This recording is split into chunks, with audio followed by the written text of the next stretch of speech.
We are approaching 2026 and it is the perfect time to start that side hustle that you have been wanting to start. Today, I'm going to walk you through how I was able to grow my print-on-demand business to over $155,000 of revenue my first year, so you can do it too. So for those of you that are new here, I'm Megan, and in 2023, I launched my own print-on-demand business. And since then, I have been able to scale that business to over $250,000 of revenue. And while it's not easy and while it is not necessarily passive, it is definitely possible. And today I'm going to walk you through exactly my headspace of why I launched that business, how I got it started, and how I was able to scale it, along with some of the challenges that I encountered as I got into that first year. So in terms of a story time, it was the late end of 2022, and I was looking for a way to spend some of my free time. I had started a new job and was getting really interested in business and was looking for additional ways to supplement my current income with things that I was more passionate and interested in, as I was thinking about something that could be mine and I would potentially be able to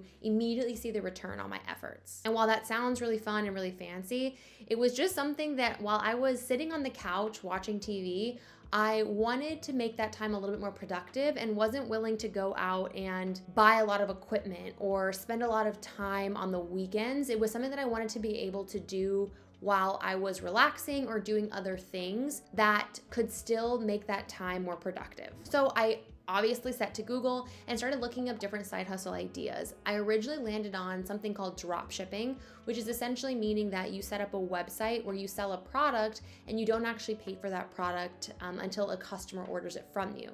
So it is living somewhere in a warehouse, and when that order comes in, that supplier ships it for you.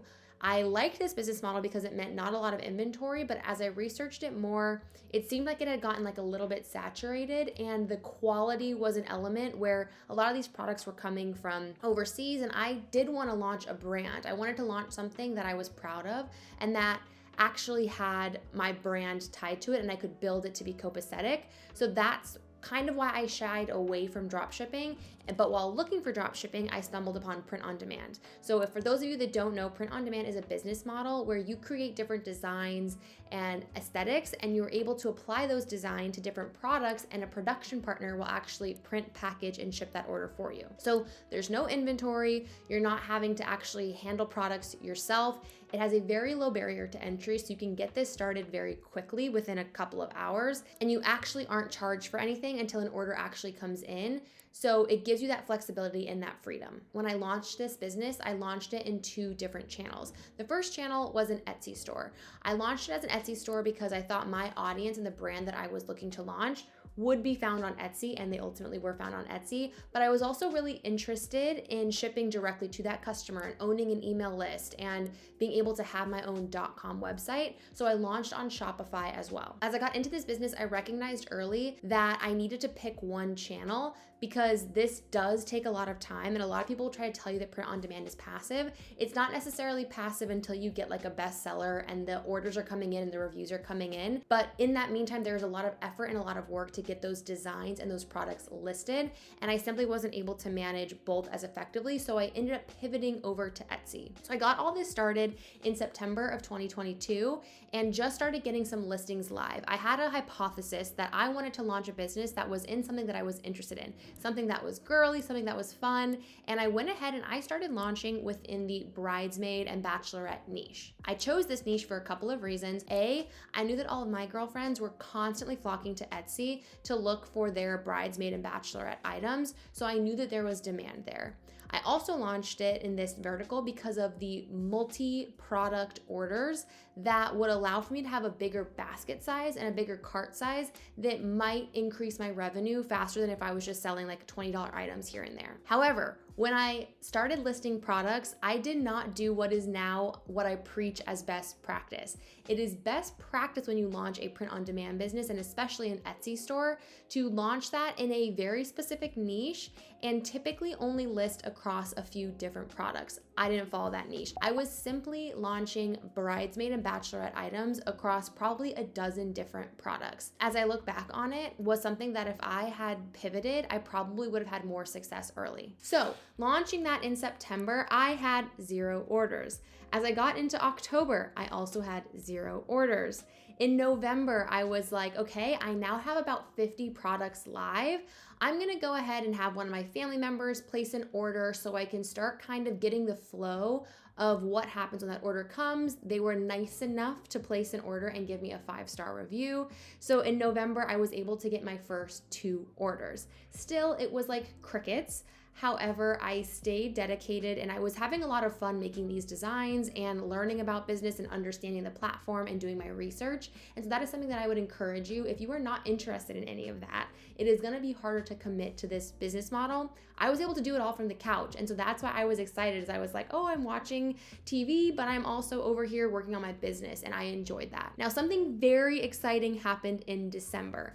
And in December, I got a message. And that message was from somebody in Canada that actually had reached out to me and asked me to edit one of my designs and kind of personalize it for her. She wasn't asking for a special name or a date or anything like that. She simply wanted me to change one of my items from maid of honor to man of honor. Immediately, I was like, absolutely, I can do that.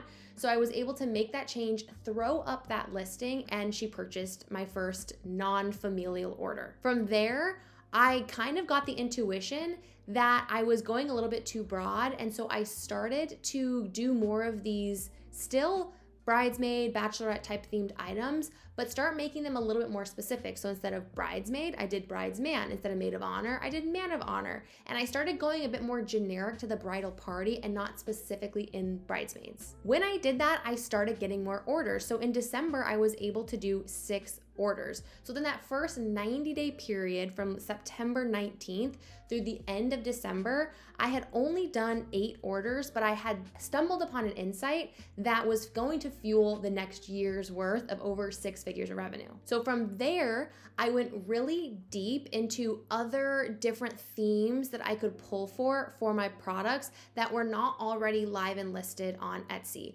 I should not have just started throwing up a bunch of bridesmaid items. I should have making those more specific and different than what was out there already and providing it for a different niche audience that wasn't already being serviced. You can absolutely have success in launching just like a killer design, but it's often easier to do something a little bit more niche down. And then from there, as you start to get traction and you start to build your brand and get reviews, you can start to expand out to more of the mainstream types of products. I roll into 2023, and in January, I was able to do 15 orders just following that same methodology. And in February, that's where I really poured gasoline on my business. In February, I got up to 92 orders, which was over 3 orders per day. And that's where this really caught on as something that could be life-changing and could actually be substantial amounts of money. And one thing changed in that month, and that is I started taking my research really, really seriously. So at that point, I started getting some success. So at this point before February, I had over 20 orders. I started thinking about actually seeing what was selling. I actually hadn't done that before. I hadn't gone on and done my research about different products that were working, different themes that were working in this category. But in February, I did. So at the beginning of February, I went really deep utilizing Everbee, who I'm partnering with for this video, because that is a software that I have used since February of 2023, and it completely changed my business. So in February of 2023, I upgraded my Everbee subscription from the free plan, and I really started going into Everbee every single day and taking a look at the different products that were driving big amounts of revenue within my niche. If you don't know what Everbee is, it's basically a Chrome extension that allows you to see the back-end sales data on what is selling on Etsy. And so I had been using this platform for the last couple of months in just a free capacity, but you run out of free searches. So once I ran out of those free searches and I started getting traction, I was like, let's actually start to get more data here and see if it will support my business and actually making revenue. So I started doing that, and I would go into Everbee and I would look up bridesmaid. I would look up maid of honor. I would look up man of honor. And I would start to see which products people were having interest in, and I would start doubling down on including those types of themes and different design aesthetics into my products. That absolutely paid off, because in March, I was able to do 173 orders. I nearly doubled my orders month over month, mainly because I started listing things that were getting additional traction. And so Etsy really likes when you start listing a lot of products and you start getting good reviews on those products, and it kind of starts to get this momentum rolling that feels like it's happening all at once, but it's all of these little steps that you did of listing my products, starting to get a review, actually responding to my customer service, making sure that I was getting good feedback from my customers. Those were all things that felt like it happened all at once, but it's actually these tiny little steps that lead to this big, big outcome. So that kind of flowed through the rest of the year. And so in April, I did 271 orders. In May, I did 340 orders. In June, I did 481 orders. In July, I did 518 orders. And then through the back half of the year, I had my peak month in July, and then my orders kind of started to slow down from August to September onward. So in August, I did 493 orders. In September, 499, October, 435, November, 403, and December, 318. And a lot of you might be thinking, this is interesting. Typically, the bulk of our sales happen in Q4, but the reason this happened was because my niche, the bridesmaid and bachelorette niche, is not as hot in those months because everybody starts thinking about retail. So it made a lot of sense for the seasonality of the products that I was working with. A couple of things that I want to highlight here that was really important for that success. I had a 4.9 average review. I pretty quickly got star seller status. That is something I recommend you all try for. That way you can start signaling to buyers that you are a trusted shop. I also was offering free shipping over $35, which did eat into my margin, but ended up being something that signaled to buyers that I was an item and a shop that they could trust and that had a good deal on shipping if they started ordering more than one of my products. I had 223 repeat buyers, and that was another signal that was important to me, is people were coming back. And so it's very important that you have a product that is good and actually you pressure test, maybe order a few samples to ensure that you are providing a good product to your customers, because without that, you're not going to get people coming back and you're not going to get good reviews. Now, in terms of profitability, let's break this down.